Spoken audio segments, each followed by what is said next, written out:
জাবের রাদিয়াল্লাহু আনহু থেকে বর্ণিত, তিনি বলেন রাসূলুল্লাহ সাল্লাল্লাহু আলাইহি ওয়াসাল্লাম লানত করেছেন, অভিশাপ করেছেন। কি অভিশাপ করেছেন? আকিলার রিবা, যে ব্যক্তি সুদ গ্রহণ করে, সুদ যে ব্যক্তি খায়, ওয়া মুকিলাহু, এবং যে ব্যক্তি সুদ প্রদান করে, ওয়া কাতিবাহু, এবং যে ব্যক্তি সুদ লেখে, ওয়া শাহিদাইহি, এবং যে ব্যক্তি সাক্ষ্য থাকে।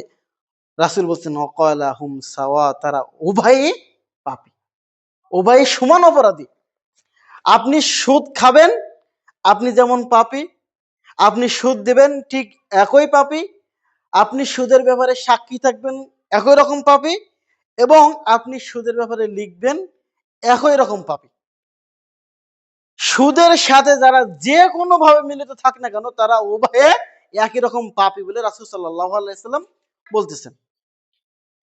আপনি নিরুপায় মানুষ, আপনি ব্যাংকে চাকরি করেন, তাই না? আপনি ব্যাংকের কি ম্যানেজার, আপনার বেতন 50,000 টাকা, আপনি চাকরি করতেছেন, আপনি কেন পাপী হবেন? কারণ আপনি নিজ হাতের সুদের লেনদেনটা লিখতেছেন। আপনি নিজ হাতে সুদের লেনদেন লিখতেছেন, আপনি সুদের সাক্ষী থাকতেছেন। বাংলাদেশে একটা ব্যাংকও নাই যে ব্যাংকে সুদের লেনদেন হয় না, একটাও নাই। বাংলাদেশে যদি কেউ ব্যাংকে লেনদেন করতে যায়, আপনি যদি আজকে ব্যাংকে 10,000 টাকা রাখেন, আপনাকে নমিনি দেওয়া লাগে না? একজনকে সাক্ষী রাখা লাগে। কেন সাক্ষী রাখা লাগতেছে? এই সাক্ষী থাকার কারণে আপনি কি হবেন? সমান পাপী হয়ে যাবেন। ব্যাংকে যারা চাকরি করতেছে, ব্যাংকে যে ম্যানেজার, অফিসার, সভাপতি, সেক্রেটারি, দারোয়ান সহ সকলেই এই সুদের সাথে জড়িত, এবং তারা সমানভাবে পাপী হবে। আপনিও যদি ব্যাংকে টাকা রাখেন, তাহলে আপনিও পাপী। যে হুজুর আমরা তো ব্যবসা বাণিজ্য করি, আমরা টাকা পয়সা কোথায় রাখবো? এখন তো আর আগের যুগের মতো নাই যে হাড়ির ভিতরে টাকা রেখে মাটির নিচে চাপা দিয়ে রাখবো। এখন কি করবো আমরা? নিরুপায় হয়ে আপনি রাখতে পারেন। এখন আপনি নিরুপায়। আপনি ব্যাংকে টাকা না রাখলে আপনার কাছে টাকা কি থাকবে না? সংরক্ষিত থাকবে না। এজন্য আপনাকে যদি ব্যাংকে রাখার প্রয়োজন পড়ে, নিরুপায় হয়ে আপনি ব্যাংকে টাকা রাখবেন। রাখার পরে ব্যাংক থেকে যে সুদটা আসবে, সে সুদটা আপনি কি করবেন? সওয়াবের আশা ছাড়া আল্লাহর রাস্তায় ব্যয় করে দিবেন। সওয়াবের আশা করা যাবে না। আপনি মূল ধনটা, আপনি ব্যাংকে 10,000 টাকা রেখেছেন, ওই 10,000 টাকার সাথে আপনার সুদ আসছে মনে করেন 500 টাকা। আপনি 10,000 টাকা নিয়ে 500 টাকা সওয়াবের নিয়ত ছাড়াই ওটা কি করতে হবে? ব্যয় করতে হবে। কিন্তু আপনি সুদ খাইতে পারবেন না। এখন আপনাকে নিরুপায় হয়ে নেওয়া লাগবে। কি করা যায়? আপনি রাখবেন কোথায়? আপনি আপনার ঘরেও রাখতে পারবেন না, ডাকাতি হয়ে যাবে। কাছে রাখতে পারবেন না, চুরি হয়ে যাবে। তো আপনার সংরক্ষিত রাখতে হবে না? এই সংরক্ষণ করে রাখার জন্য আপনাকে ব্যাংকে অবশ্যই রাখা লাগবে।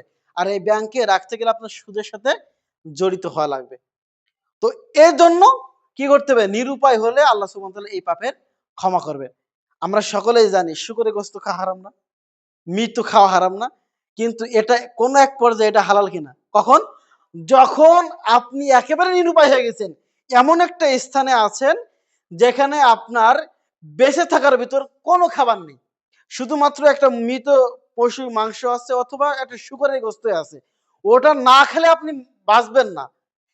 তখন আপনার কি আছে? জীবন বাঁচার জন্য যতটুক না খেলে নয়, আপনি কি করবেন? খেতে পারবেন। কারণ আপনি কি এখন নিরুপায়। আপনার কিছু করার নেই। ওইটা, ওই গোস্তটা না খেলে আপনি কি করবেন? মারা যাবেন। কাজেই তখন যতটুক খেলে আপনি জীবিত থাকবেন, ততটুক খেতে পারবেন।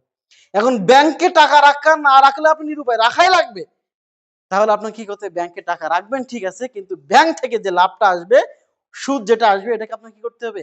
সওয়াব ছাড়া দান করে দিতে হবে। জনকল্যাণমূলক দান করেন।